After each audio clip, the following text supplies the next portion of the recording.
Hey everyone, welcome to Wellness with Dudi. So, as you guys requested to make a detailed video on immunity, so here it is. Let's get started. So everyone wants to know about immunity and it is the need of the hour. So I'll try to bring more awareness to it as how does your immune system work and what you can do to increase your immunity. So these days any advertisement that you see on TV is all about boosting your immunity. But the question is, do they really work or has it just become a marketing strategy to sell you anything in the name of immunity? Because these products are loaded with chemicals, preservatives and things that you shouldn't be putting in your body in first place. But the problem is people are not willing to make a shift into their lifestyle and are looking for quick fixes for everything. So since you have understood that much, let's move on and talk about the stats.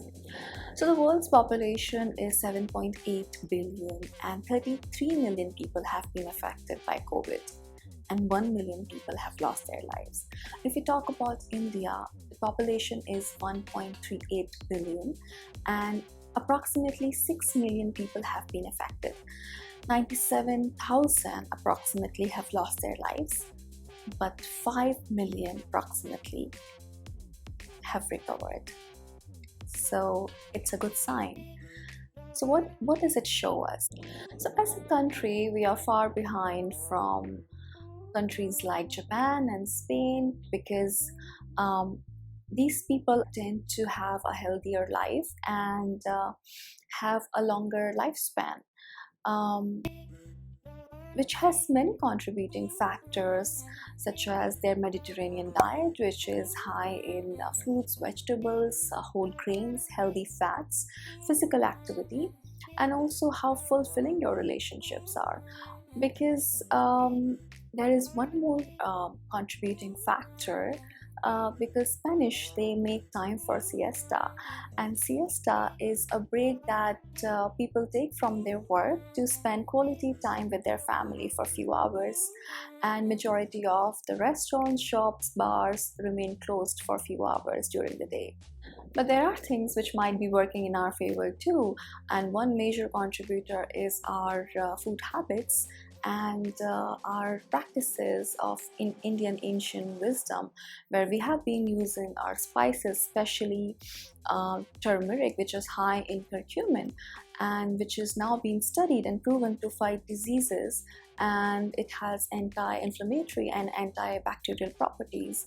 Golden milk, which is nothing but haldi milk, which we have been drinking throughout our life, is now being sold as golden milk or golden latte all over the world in majority of the cafes. Another possibility is that Indians have been exposed to these viruses, pathogens, bacteria for a longer time. Now we have had outbreaks of malaria, cholera, HIV and tuberculosis, and the exposure has been much higher as compared to other European countries. So there is a possibility that we might have built resistance over certain viruses over time. Does it mean that we should leave the hygiene behind and stop washing our hands? No, it doesn't mean that. I'll give you an example. So there is a child coming from a very clean environment and he gets exposed to these pathogens and bacteria and dirt. He falls sick very easily as compared to a child who has been playing in the sand or on a grass, basically close to the nature is all that I mean. So when we are in nature, we are exposed to these microbes, bacteria and pathogens, and millions of microbes, which is called microorganisms, live in our body, which protect us and our immune system and help us to stay healthy. So I hope now you understood that humans cannot exist without these microbes, and we need that for our survival. I know some of them can really make you sick, but majority of them work in our favor and protect us. On that note, I'll leave you here with this information and I'll see you in my next video where I'll tell you simplest things that you can do to increase your immunity. Till then, stay safe, eat healthy. See you soon.